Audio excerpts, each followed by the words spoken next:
Good morning, I'm Kenneth Moten. And I'm Janae Norman. Here are the top 5 things to know this Thursday. Number 1, the standoff in Philadelphia. Police say a gunman who barricaded himself inside a home for 7 hours, shooting and wounding 6 police officers, surrendered to police shortly after midnight. This morning, he's now in custody. The suspect has a long criminal history. The mayor made a plea overnight for tighter gun control. Number 2, growing concern that we're headed for a recession. Asian stocks fell overnight following Wednesday's sell-off on Wall Street that saw the Dow lose 800 points. The index has dropped more than 5% this month amid the escalating trade war with China. President Trump suggested talks with Beijing can wait until China eases its tensions with Hong Kong after days of violent protests. Number 3, now breaking news overnight from Rhode Island, where a truck drove into a group of people protesting outside a detention facility. They were protesting the treatment of immigrants at the Mexico border. Some minor injuries are reported. Police did not immediately confirm who was driving that truck. On to number 4, and a bit concerned about a so-called smart oven. Some people who own June smart ovens say the devices have turned on overnight on their own. One oven turned on around 2:30 a.m. and broiled at 400 degrees for hours. The issue was reportedly caused by errors in the way the smart oven received commands from connected devices like smartphones. The company is issuing a software update to address the malfunction. And finally, number 5, a terrifying close call for some kayakers in Michigan. A massive piece of cliff fell right there near them, right into Lake Superior. Wow. At least 18 people were on the tour, and thankfully, no one was hurt. The cliff fell about 50 feet away from them. A tour guide says they were paddling away when the collapse just barely missed them. 2 minutes prior, we were under that spot where all the rocks fell, which is absolutely crazy in my mind. All of a sudden, the cliffs just started to crack, and section by section, these rocks, the sandstone, just fell into the water. One of the guides says the moment changed the way he will kayak from now on. A geology professor notes that it's rare for what happened to be captured on video. We've got much more to talk about coming your way. It's Morning America.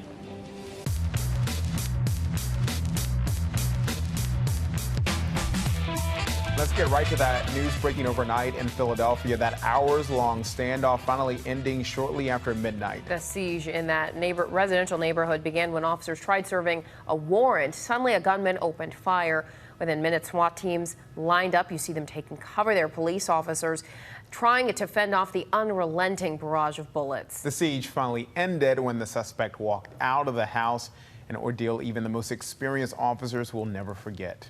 This morning, that firefight on the streets of North Philadelphia. Officers ducking for cover behind cars. A gunman spraying bullets from inside a house. Please send additional cars immediately. Send additional cars. Gunshots heard in the background as officers executing a drug warrant call for backup. We have an officer shot, and they're still being shot at. Police quickly fell back, but 2 of the officers trapped inside the house. We are pinned down on the second floor with 3 individuals handcuffed. You can hear the male downstairs moving in the first floor. Bullets could be seen ricocheting off nearby homes just feet from officers. The shooter fired multiple rounds. Officers returned fire, many of whom had to escape through windows and doors to get from a barrage of bullets. But they really shooting at the cops. 6 officers shot, a total of 9 hurt. Several were thrown into patrol cars and rushed to nearby hospitals. Another seen limping, hit in the leg. Dozens of officers surrounded the house, took cover, and locked down the neighborhood. I heard so many gunshots that I got scared. As tactical units and armored vehicles moved in, the suspect kept firing. Reporter Maggie Kent from our ABC station WPVI live on the air. We've just heard more gunshots, and again, everyone in the neighborhood is kind of perked up. Overnight, SWAT teams were able to rescue the trapped officers plus 3 suspects who were taken into custody before the shootout. Negotiators worked for hours to get the barricaded gunman to surrender. Sources say the suspect, identified as Maurice Hill, has a long criminal history. Philadelphia's mayor angered the man was able to get his hands on a weapon. I mean, I told you earlier, the 2 little boys the officer had his head grazed just a little bit more, and those 2 little boys will grow up and out with their dad. Because this government, both on the federal and state level, don't want to do anything about getting these guns off the streets and getting them out of the hands of criminals. The 6 officers who were shot suffered non-life-threatening injuries. Sources say the suspect was possibly live streaming on social media during the shootout. And our ABC station WPVI is reporting this morning that he's already out of the hospital and has been taken to jail. Well, there is also new information about the gun used to kill a California Highway Patrol officer during a traffic stop this week. The Los Angeles Times reports the suspect who shot Officer Andre Moy used an AR-style rifle described as a ghost gun. The weapons are untraceable and built from mail-order parts or pieces bought on the black market. About 1/3 of guns seized in Southern California are reportedly ghost guns. Well, now to the other big story this morning, your money and growing concern about a looming recession. Stocks suffered their worst day of the year Wednesday, the Dow plunging 800 points. ABC's Elizabeth Herr has been watching the markets overnight. She's also watching what President Trump has been saying. Good morning, Elizabeth. Kenneth and Janae, investors may be nervous, bracing for another turbulent day, but President Trump is tweeting, "We are winning and our economy is strong." This morning, recession fears mounting on Wall Street and around the world following the worst day for stocks so far this year.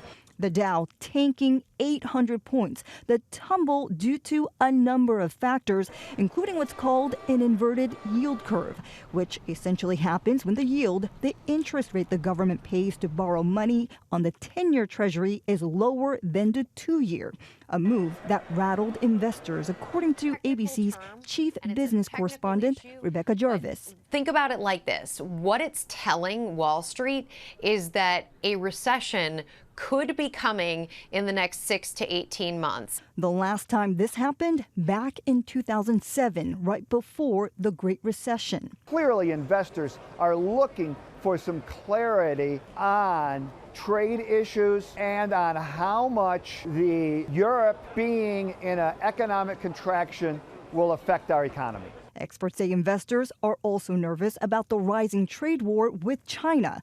President Trump has backed off his earlier threat to impose new tariffs on Chinese goods. We're doing this for Christmas season, just in case some of the tariffs would have an impact on U.S. customers, which so far they've had virtually none. Now, in a series of tweets, the president insisting, unlike others, our economy is strong, adding, of course, China wants to make a deal, and blaming the Federal Reserve chairman, saying China is not our problem is with the Fed. So what does this mean if you have been saving for the long term? Well, despite the major losses, experts say your 401k should still be doing better than it was last year. Some good news there, Elizabeth Herr. Thank you so much. We appreciate it. And President Trump has disputed claims that his inflammatory language is leading to violence, but there are dozens of examples showing an apparent link. A nationwide review conducted by ABC News has identified at least 36 criminal cases where the president was invoked in direct connection with violent acts, threats of violence, or allegations of assault. In most of the incidents, the suspects are white men and the victims are minorities. Republican Congressman Steve King of Iowa is facing new calls to resign, this time for questioning whether humanity would exist without rape and incest. He made the controversial comments while defending legislation that would ban all abortions, even in cases of rape or incest. What if it was okay, and what if we went back through all the family trees and just pulled those people out that were products of rape and incest? Would there be any population of the world left if we did that, considering all the wars and all the rape and pillage that's taken place?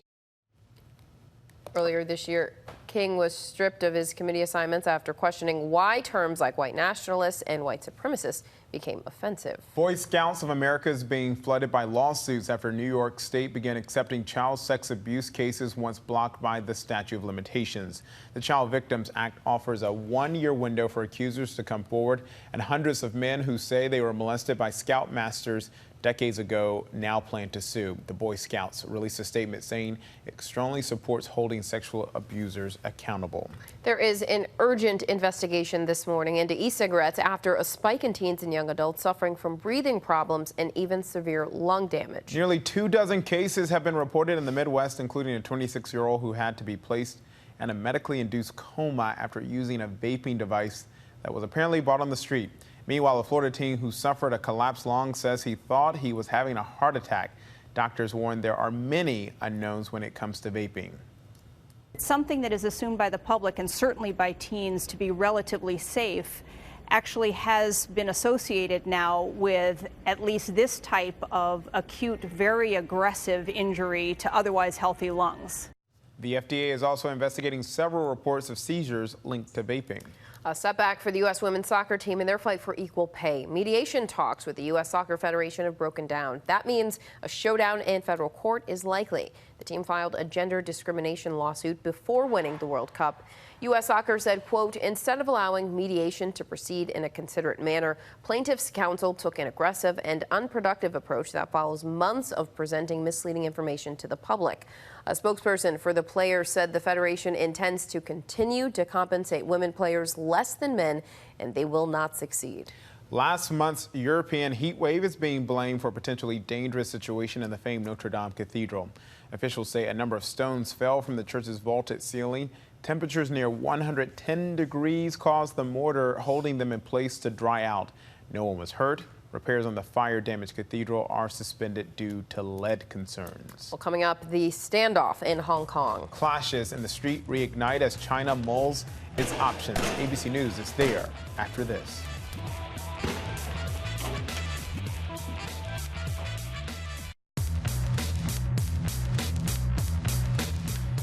Welcome back. Now to Hong Kong, where street clashes resumed between police and pro-democracy protesters.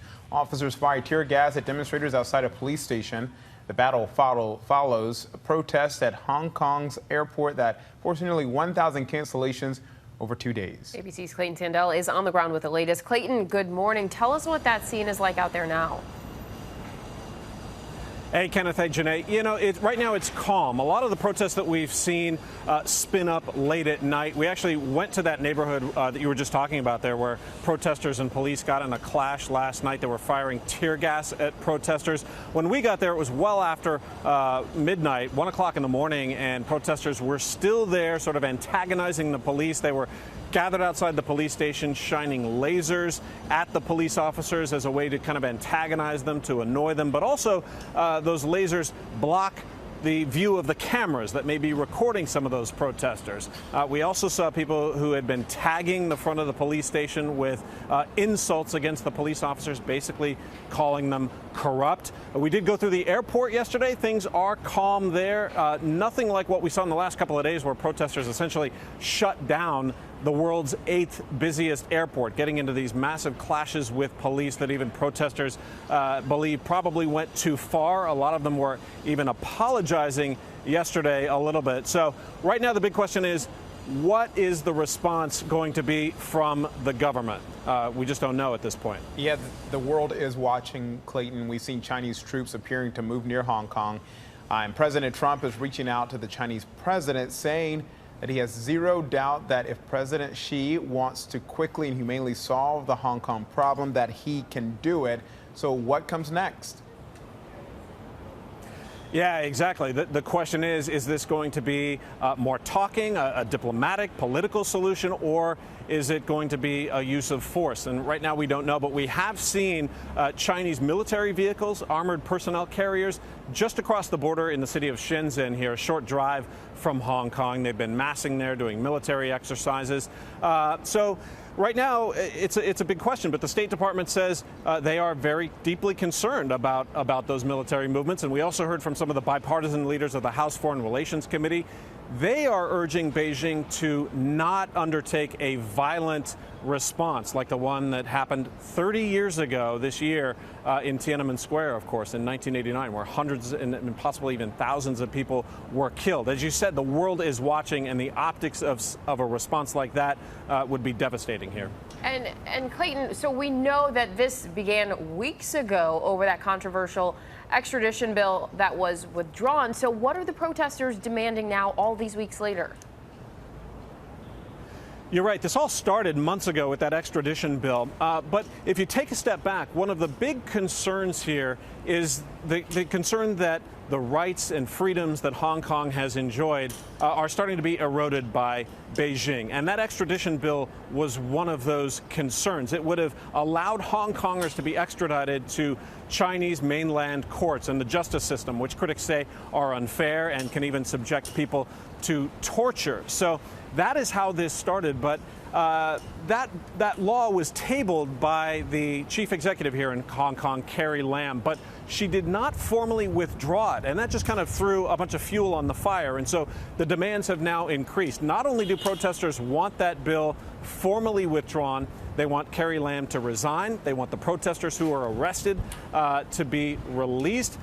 So all sorts of things. They want more voting rights here. They want to have more say in who they choose for their leaders. And one of the biggest concerns here, we saw it at the airport, we've seen it around, is this concern over police brutality. Protesters say that Hong Kong police have been quick to fire tear gas, to fire projectiles into the crowd.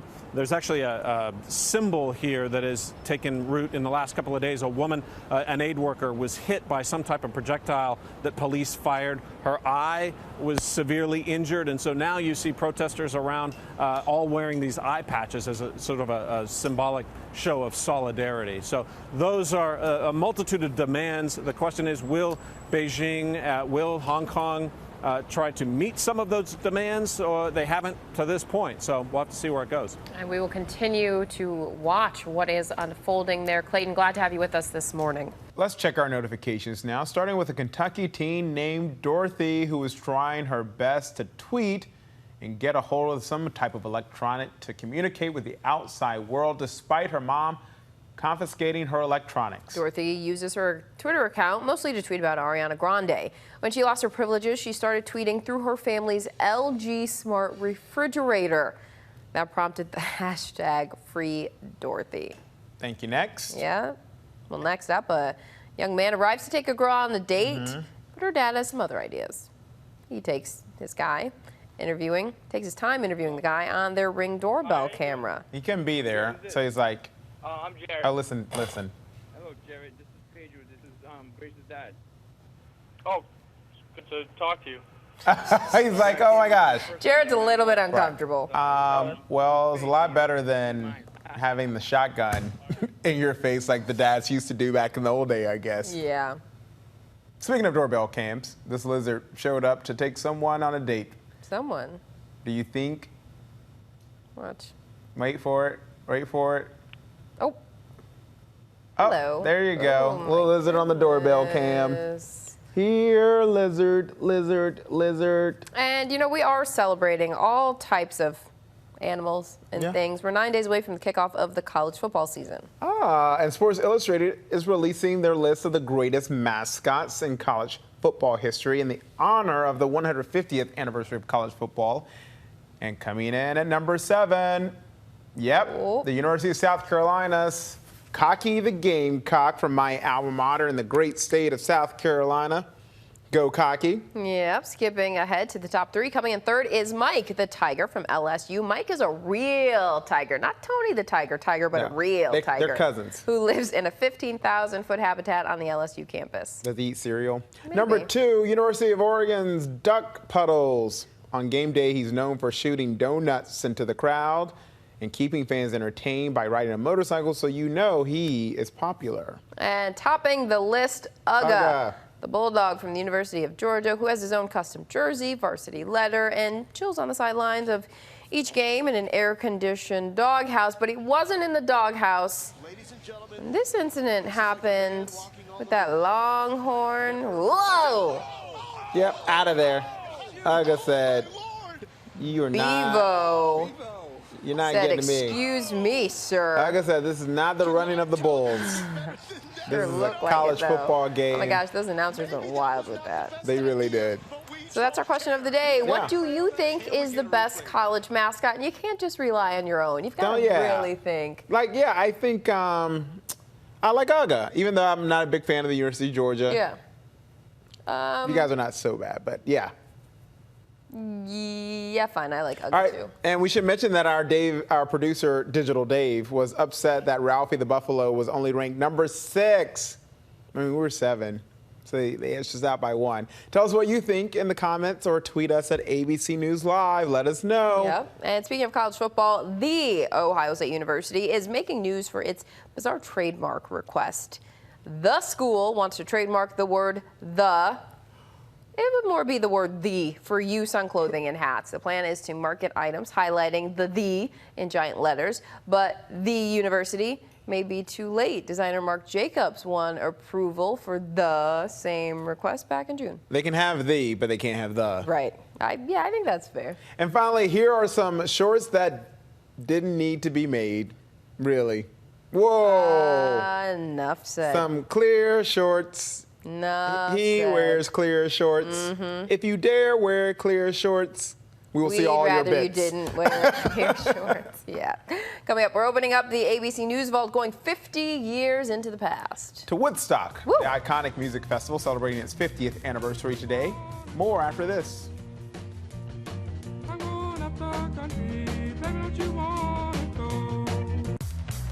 Here's what to watch out for today. President Trump heads to Manchester, New Hampshire to hold a campaign rally tonight before returning to Bedminster, New Jersey.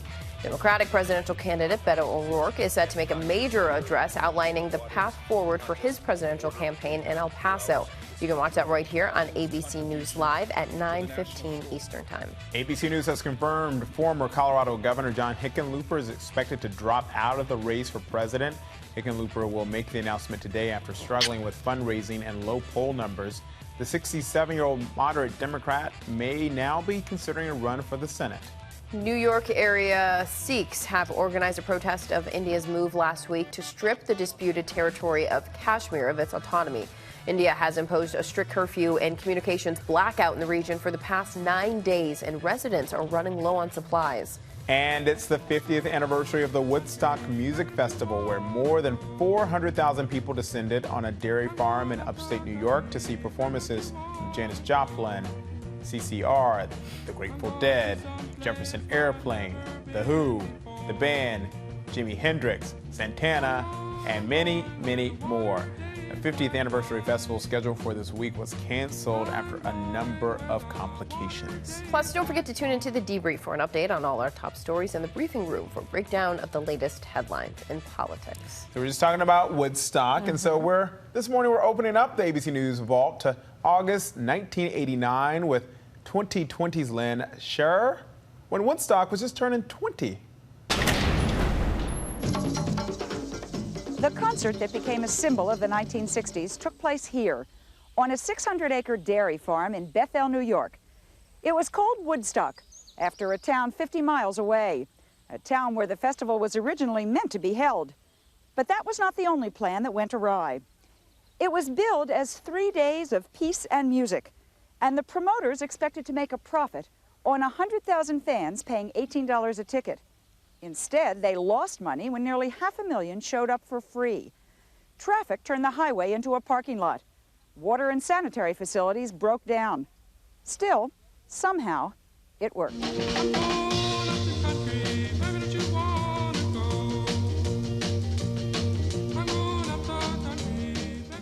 They were drawn from as far away as California and Alaska, united by their love for music and peace and what was called an alternate lifestyle.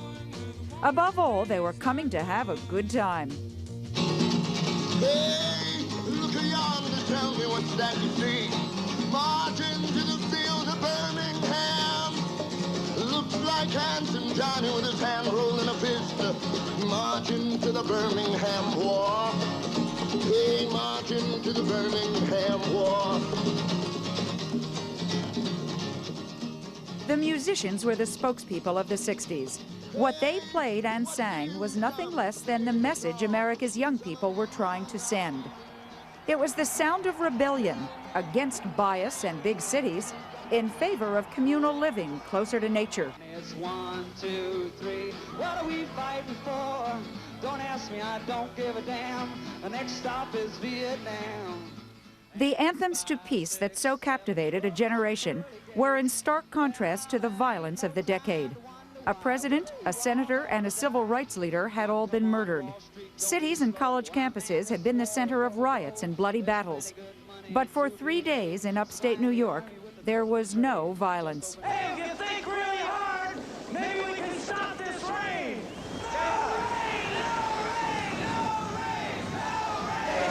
For the committed members of the counterculture, who would mark the rest of their lives by the weekend at Woodstock, The rain and the mud were simply another aspect of this immense happening.